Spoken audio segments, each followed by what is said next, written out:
ঐতিহাসিক মুহূৰ্ত আৰু এই ঐতিহাসিক মুহূৰ্তটো আমি অট'নমাছে নতুন অধ্যায়ৰ এটা পাতনি মেলিছোঁ। সকলোৱে জানো যে এই অট'নমাছত থাকিব নতুন কিছুমান চৰ্ত, নতুন দিশ, আৰু এয়া একেধাৰে গৌৰৱৰ, আকাংক্ষাৰ আৰু দায়িত্বৰে গুৰুত্বপূৰ্ণ যুগ্মৰেখা বুলি আমি অনুভৱ কৰিছোঁ।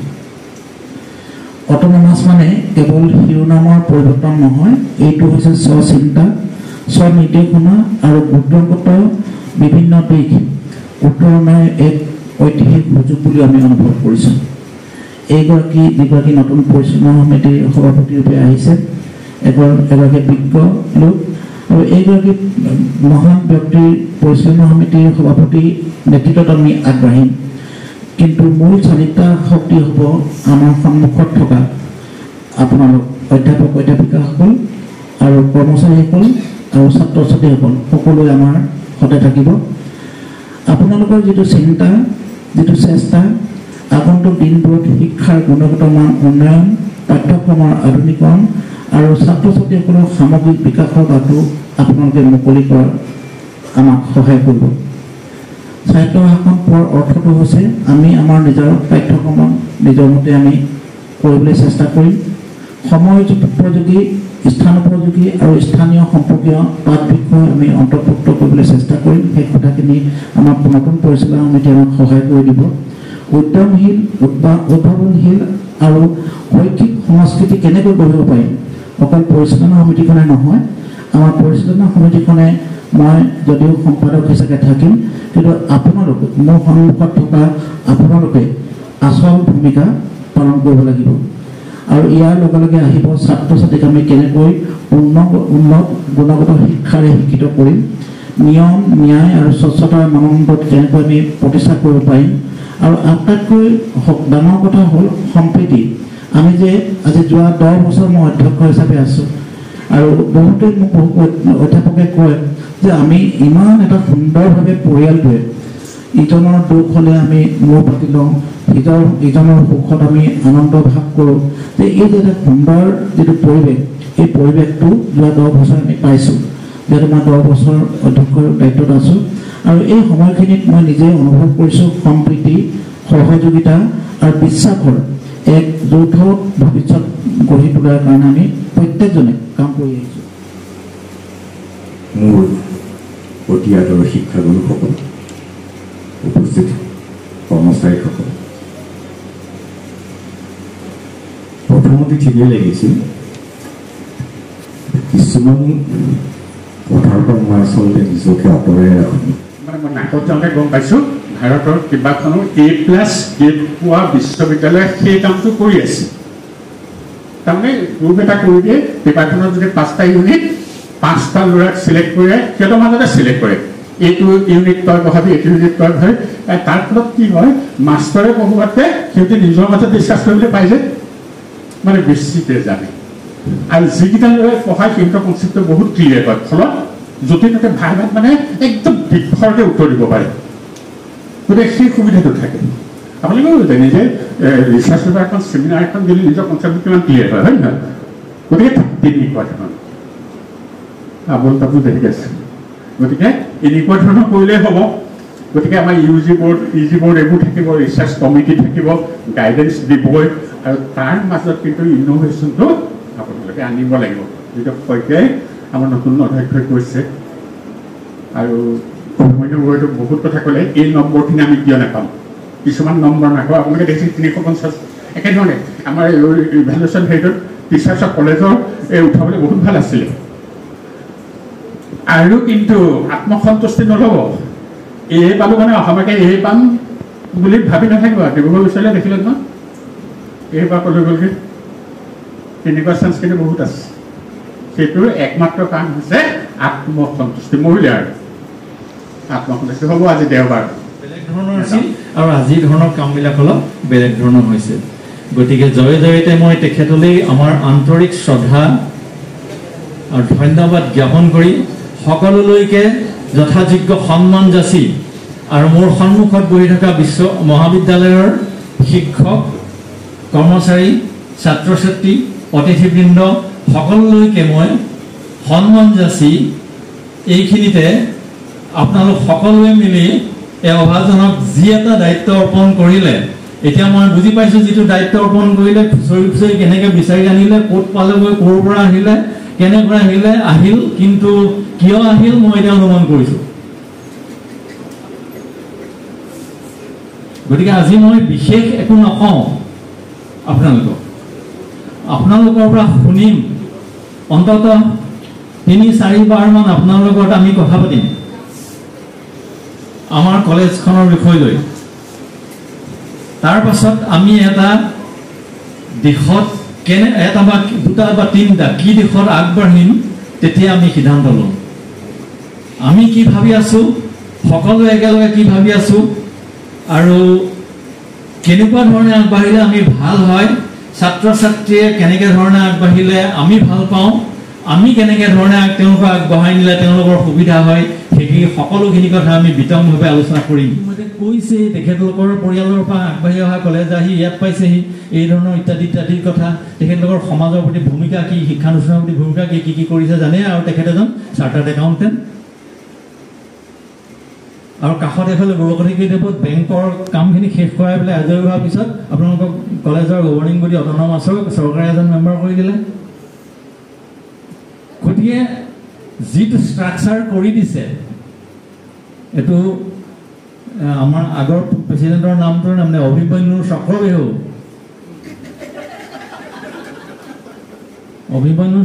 কিন্তু ডক্টৰ শইকীয়াৰ কথা মই নকওঁৱেই।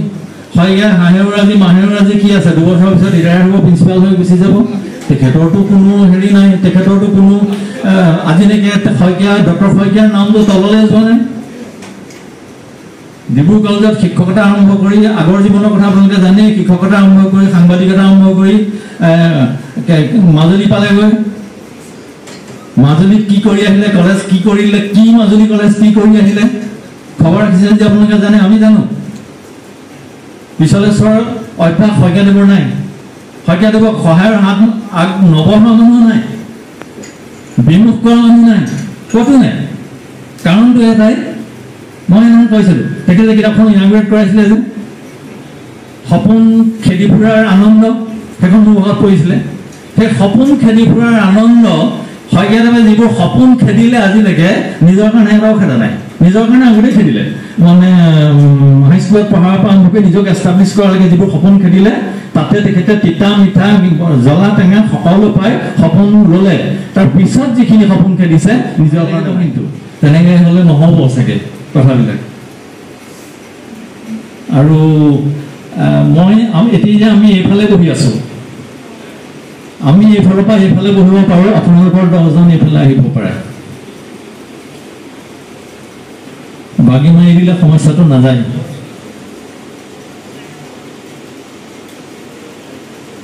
কলেজত পাৰ্মানেণ্ট চাকৰি এটা হ'ল, বিশেষ কৰিবলগীয়া মোৰ একো নাই, ক্লাছখিনি কৰিম, থাকিব লগা সময়খিনি থাকিম, আপোনাক কোনেও নুসুধে, মোক কোনেও নুসুধে, তেনেকৈও শেষ হৈ যাব চাকৰিকালটো। ৰিটায়াৰমেণ্টৰ পিছত যেতিয়া আমি উভতি চাম মই কি কৰিলোঁ, আমাৰ দেশখনৰ এজন শিক্ষক হিচাপে ছাত্ৰ ছাত্ৰী তথা সমাজক আগুৱাই নিবৰ কাৰণে মোৰ পৰা দেশখনে কিবা বিচাৰি মোক এটা জেগাত সেৱা কৰিবলৈ সুবিধা দিছিলে। কলেজৰ শিক্ষক, বিশ্ববিদ্যালয়ৰ শিক্ষক কিবা হিচাপে সুবিধা দিছিলে, আৰু মই সুবিধা ল'ব জানিছিলোঁ, লৈছিলোঁ, পাইছিলোঁ বা মোক দিয়া হৈছিল, দিলে। যদি একো ছিগনিফিকেঞ্চ নোহোৱাকৈ তথাকথিতভাৱে শেষ কৰি পেলাই মই চাকৰিকালটো গুচি যাওঁ, তাৰপিছত যেতিয়া উভতি চাম তেতিয়া আৰু হাঁহুঙীয়া কাঢ়ি দুখ কৰি একো অৰ্থ নাথাকে, কোনো মূল্যও নাথাকে, জীৱনটো অথলে যোৱা নিচিনা লাগে বা লাগি পাইছিলোঁ। সামান্যৰ পৰা সামান্যতম যদি অৰিহণা কণ্ট্ৰিবিউশ্যন কিবা নহয় কিবা ধৰণেৰে অইন যদি একো কৰিব নোৱাৰোঁ, 100% মই শিক্ষাদানটোকে এনেকৈ কৰোঁ যাতে কলেজৰ ভিতৰত আমি শিক্ষকসকল একেবাৰে নাম জ্বলা শিক্ষক, ক্লাছত অদ্বিতীয়, সেইটো এটা কণ্ট্ৰিবিউশ্যন ছাত্ৰ ছাত্ৰীয়ে সমীহ কৰিবই, মানে ঠিক তেনেকুৱা ধৰণৰ কথাবিলাক। এতিয়া এইখিনি কথা আমি ইমান নকওঁ আমাৰ তেখেতলোকে যেতিয়া ক'ব মই সুধিম আৰু মই সিদ্ধান্ত ল'বলৈ যেতিয়া দায়িত্ব এটা দিলে সিদ্ধান্তটো সময়ত কৰিম মই কষ্ট কৰিব নালাগে আপোনাক ক'লোৱে মই একো কষ্ট কৰিব নালাগে আমাৰ আছে তেখেতসকল এতিয়া কথাটো আহিলে ইটো মই উনুকিয়াই থৈ যাওঁ আৰম্ভণিতে আমাৰ আগৰজন সভাপতিয়ে কোৱা কথাখিনি এইটো কিন্তু আমাৰ ফালৰ পৰা আপোনালোকলৈ অনুৰোধ থাকিল দেই আপোনালোকে নহয় আমি সকলোৱে কি কাৰণে আমি নিজৰ নিজৰ বিষয়টোত বা নিজৰ নিজৰ বিভাগটোৰ ফালৰ পৰা একাডেমিক এছপেক্টত আৰু আগলৈ নিবলৈ হ'লে আমি কি কৰিম আমি নিজকে প্ৰশ্ন সুধিব লাগিব আমাৰ বিভাগটোত আমি শিক্ষকসকলে সকলৰ পৰা এইখিনি হ'লে ভাল হ'ব বুলি সকলোৱে কয় আৰু আমিও জানো শিক্ষক হিচাপে যে এইখিনি হ'লে ভাল হয় এইখিনি A+ যদি সম্ভৱ হয় তাৰো আগলৈ যাওঁ তাৰপিছত বিশ্ববিদ্যালয়ৰ পৰ্যায়লৈ নিবলৈ কি কৰোঁ তাৰ কিছুমান পৰ্যায় আছে পৰ্যায়ক্ৰমে আমি আগবাঢ়ি যাওঁ সুবিধাটো আমাৰ হাতত আছে আমি হয়তো মোৰ নিজৰ দায়িত্বৰ পৰা ফৰ্মেল হেৰিয়াৰ পৰা ময়ো হয়তো অহা বছৰ আঁতৰি যাম কিন্তু বোলেও ডিব্ৰুগড় বিশ্ববিদ্যালয়ৰ লগত মোৰ সম্পৰ্ক ছেদ হৈ নাযায় মই জীয়াই থকালৈকে ছেদ হৈ নাযায় মই ভাবিছোঁ গতিকে আমি পাৰিম আমাৰ আত্মবিশ্বাস আছে বিশ্ববিদ্যালয়ৰ ফালৰ পৰা যিমানখিনি সহায় কৰিব লাগে আপোনালোকক কৰিব আমাক কৰিব আপোনালোক খালি আগবাঢ়ি আহিব লাগিব কি অসুবিধা পাইছে আমাক জনাব লাগিব কিয় পৰা নাই জনাব লাগিব মই সদায় সেইটো প্ৰশ্ন কৰোঁ মোকে প্ৰশ্ন কৰোঁ যে মই আজি কি কৰা উচিত মই কৰিছোনে নাই যদি নাই কৰা মই কিয় কৰা নাই সমস্যাটো কি কিয় কৰা নাই মই তাতে উত্তৰটো ওলাই আছে ন মোক এটা best man award of the Dibrugarh city মোক লাগে যেনিবা মই best man of the Dibrugarh city মই পাবৰ যোগ্য হয়নে নহয় মই নিজকে সুধিব লাগিব ন কি কৰিব লাগিব মই কৰিব লাগিব ন যদি মই কৰিছোঁ সঁচাকৈ হয় তেতিয়াতো মই পাম ন দিব ন আৰু যদি মই নাই কৰা এনেই আশা কৰি থাকোঁ কেনেকৈ পৰামৰ্শ লাগে আমি সকলোৱে মিলি চহৰ কৰি লৈ আহিম অভিজ্ঞ ব্যক্তি আছে মই প্ৰথমতে উনুকিয়াইছোঁ আপোনালোকে দেখুৱাই দিবই আৰু ঠেলা মাৰিবৰ কাৰণে শেষত আমি আছোঁৱেই নহয় চহীটোহে লাগিব চেয়াৰমেনৰ ভাল কামত এজন চেয়াৰমেনে আপোনালোকক মূৰত তুলি লৈ থাকিব আৰু ভাল নকৰি চৌচ হ'লেও একোটো কৰিব নোৱাৰে কিন্তু মনটো দুখ পাব আৰু আৰুনো কি কৰিব আৰু গতিকে আহক আমি সকলোৱে মিলি চাওঁ কি কৰিব পৰা যায় যিটো আশা কৰি সকলোকে আমাক গোটোৱাইছে ইয়াত দিছে মুখামুখি কৰি আমি চাওঁচোন এই DSSK কলেজখনক আমি ক'ৰ পৰা আৰু এইটো যথেষ্ট ভাল কলেজ বহুত ভাল কলেজ এই কলেজ দিব লাগিব মই কৰিছোঁ সেইটো হ'বলৈ মই কৰিছোঁনে নাই কৰিব লাগিব কথাটো তেনেকুৱাই গতিকে আজি মই বৰ আৰু আগলৈ নাযাওঁ আমি আজি এইটোৱে অনুৰোধ জনাম সকলোকে যে আহক আমি একেলগে বহোঁ ঘনাই বহোঁ বহি আমি ইয়াৰ পিছত এখোপ আগলৈ নিবলৈ হ'লে কি ষ্টেপ আপোনালোকেতো জানে ন কলেজখনৰ বিষয়ে আপোনালোকে জানে ক'ত আপোনালোকৰ বাধা আছে আপোনালোকে জানে কমি ক'ত আছে আপোনালোকে জানে আগৰ অনুমতিটো জনাই আহিছে এতিয়াও জানো আমি সকলোকে বহোঁ এতিয়া আমি বল্ডলি ষ্টেপ লওঁ যিহেতু আমাক চৰকাৰে দায়িত্ব দিছে চৰকাৰে দায়িত্ব দি আমাক কথাটো আমাৰ মূৰত ধৰিলৈ চালে নহ'ব নহয় সকলে চৰকাৰক কৰাব পৰা বাধ্য কৰাৰ পৰিস্থিতিটো আমি সৃষ্টি কৰিব লাগিব 100 ভিতৰত 99 আমি কৰিছোঁ কিন্তু এই একটো যে কমি আছে এই একটোৰ কাৰণে আমি আগলৈ যাব পৰা নাই আপোনালোকে এতিয়া এই একটো আমাক পূৰা কৰি দিব লাগিব তেতিয়া আমি এফালে গুচি যাম সেই এখন পিকচাৰ চৰকাৰৰ ওচৰত আমি দাঙি ধৰিব বা সংশ্লিষ্ট কৰ্তৃপক্ষৰ ওচৰত দাঙি ধৰিব লাগিব সেইকাৰণে মই কৈছোঁ যে আমি কি কৰিছোঁ কি কৰিব লাগে আমি গোটেইখিনি চৰকাৰকৈ উলিয়াই লওঁ লৈ এইটো পজিশ্যন আমাৰ দেখাই দিওঁ ক্লিয়াৰ কাট এইকেইটা 3টা 4টা যি পইণ্ট আছে আমি আপডেট হোৱা নাই হৈ লওঁ লৈ পেলাই আমি যথাবিধি য'ত ক'ব লাগে আমি জেগাত আমি উপস্থাপন কৰোঁ যে আমাক এই সুবিধাখিনি দি ইয়াৰ আগলৈ আমাক লৈ যাওক আমি পাৰিম চক আমাৰ আমুক শিক্ষা আছে এনেকৈ আছে এইখিনি পাব্লিকেশ্যন আছে এইখিনি আছে আমাৰ ইনফ্ৰাষ্ট্ৰাকচাৰ আছে আমুক আছে গতিকে আমাৰ এইখিনি একদম এভৰিথিং ইজ অল ৰাইট আপোনালোকে এইটো কৰি পেলাই আমি এইবিলাক কৰিব পাৰোঁ सपनों की मिट्टी से उम्मीदों ने रूप लिया बनते गए इमारत जब पसीने ने रूप लिया। जोगी राज पशु की तपस्या जैसे दीपक की लाओ, हर बाधा को पार किया, ना रुका वो ना थामा वो। ये गाने की कहानी है, संघर्षों की निशानी है। हर इंक में एक सपना है, हर कोने में जवानी है।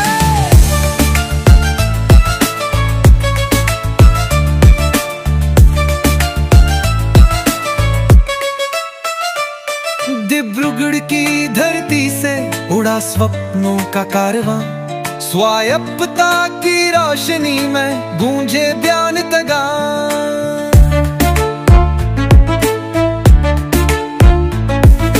लक्षणिक साथ दबता का सपना था गहरा, हर छात्र के नयों में था उजाले का सवेरा।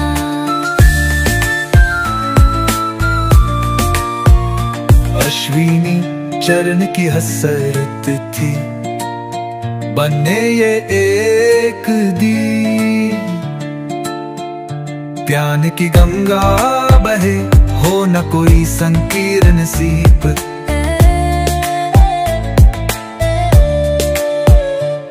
ये गाने की कहानी है, तपस्वियों की निशानी है। जहाँ कक्षा है मंदिर सा और पुस्तक है वामानी है।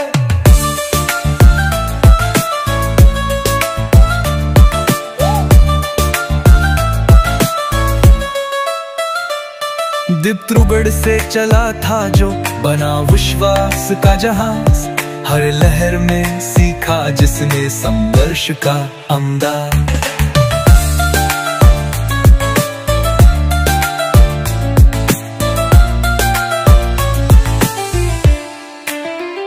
शशिकांत शर्किया का दूरदर्शी था विचार,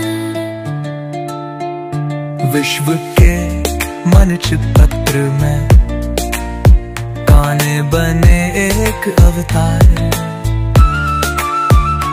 उत्थान भी देखा हमने, देखा पतन का दौर, भंगूड़ पर सिखा गया जीवन का असली भुर। ये गाने का इतिहास है, गरिमा का एहसास है, जहाँ हर पीढ़ी ने लिखा नई सोच का उजास है।